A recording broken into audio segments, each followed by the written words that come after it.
Assalamualaikum warahmatullahi wabarakatuh. Kami dari kelompok 9 akan mempresentasikan hasil diskusi kami mengenai perkembangan masyarakat madani.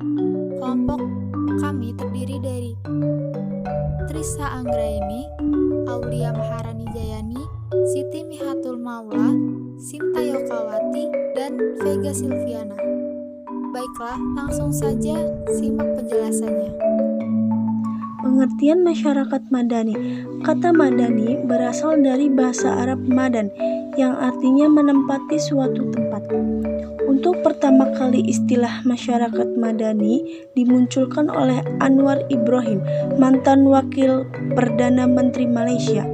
Menurut Anwar Ibrahim, sebagaimana dikutip Dawam Raharjo, masyarakat madani merupakan sistem sosial yang subur berdasarkan prinsip moral yang menjamin keseimbangan antara kebebasan individu dengan kestabilan masyarakat.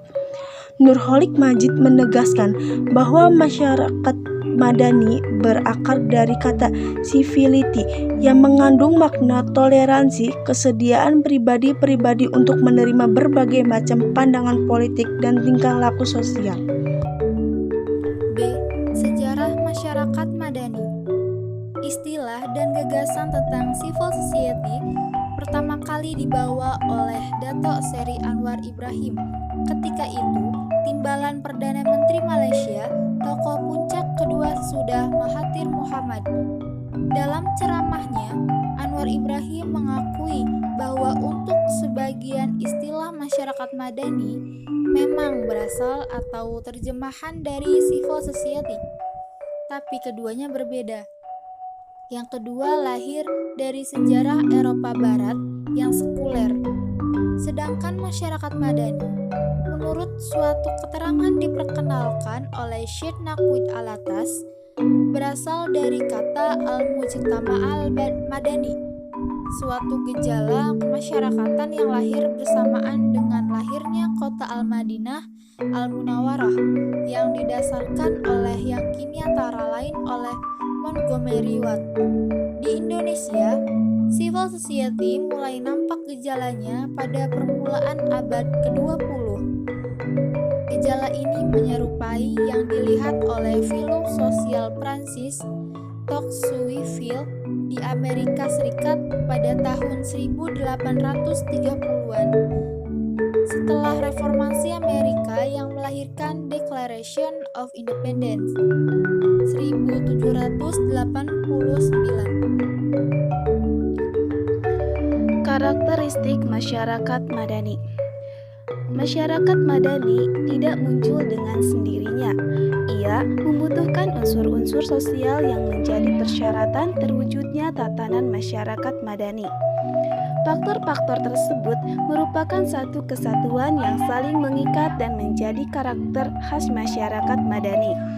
Beberapa unsur pokok yang harus dimiliki oleh masyarakat madani yaitu: yang pertama, wilayah publik yang bebas. Public share adalah ruang publik yang bebas sebagai sarana untuk mengemukakan pendapat warga masyarakat.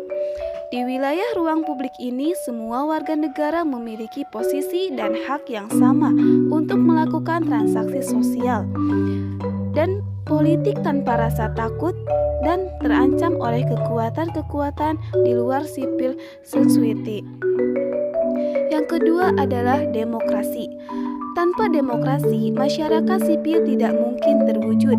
Secara umum, demokrasi adalah suatu tatanan sosial, politik yang bersumber dan dilakukan oleh, dari, dan untuk warga negara. Yang ketiga adalah toleransi. Lebih dari sikap menghargai pandangan berbeda orang lain. Toleransi, mengacu pandangan Nurholik Majid, adalah persoalan ajaran dan kewajiban melaksanakan kewajiban itu. Yang keempat adalah kemajemukan. Kemajemukan atau pluralisme merupakan persyaratan lain bagi civil society. Pluralisme Pluralisme tidak hanya dipahami sebagai sikap harus mengakui dan menerima kenyataan sosial yang beragam, tetapi harus disertai dengan sikap yang tulus untuk menerima kenyataan perbedaan sebagai sesuatu yang alamiah dan rahmat Tuhan yang bernilai positif bagi kehidupan masyarakat. Yang kelima adalah keadilan sosial. Keadilan sosial adalah adanya keseimbangan dan pembagian yang proporsional atas hak dan kewajiban setiap warga negara yang mencakup seluruh aspek kehidupan, di antaranya ekonomi, politik, pengetahuan, dan kesempatan. D.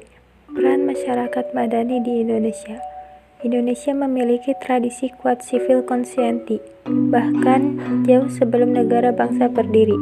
Masyarakat sipil telah berkembang pesat yang diwakili oleh kiprah beragam organisasi sosial keagamaan dan pergerakan nasional dalam perjuangan penegakan HAM dan perlawanan terhadap kekuasaan kolonial. Organisasi berbasis Islam seperti Syarikat Islam, Nahdlatul Ulama, dan Muhammadiyah telah menunjukkan kiprahnya sebagai komponen civil conscience yang penting dalam sejarah perkembangan masyarakat sipil di Indonesia. Perkembangan masyarakat madani di Indonesia. Masyarakat madani sukar tumbuh dan berkembang pada rezim Orde Baru karena adanya sentralisasi kekuasaan melalui korporatisme dan birokratisasi di hampir seluruh aspek kehidupan, terutama terbentuknya organisasi-organisasi kemasyarakatan dan profesi dalam wadah tunggal seperti MUI, KNPI, PWI, SPSI, HKTI, dan sebagainya.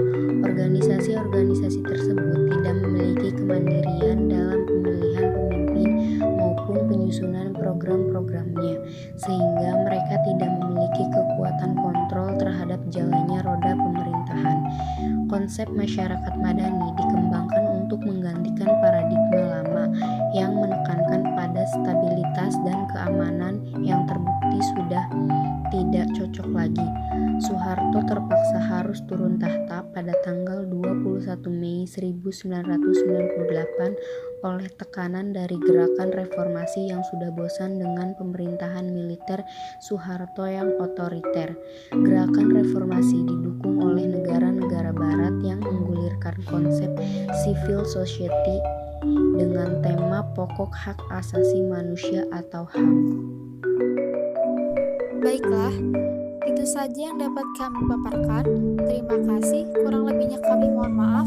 Wassalamualaikum warahmatullahi wabarakatuh.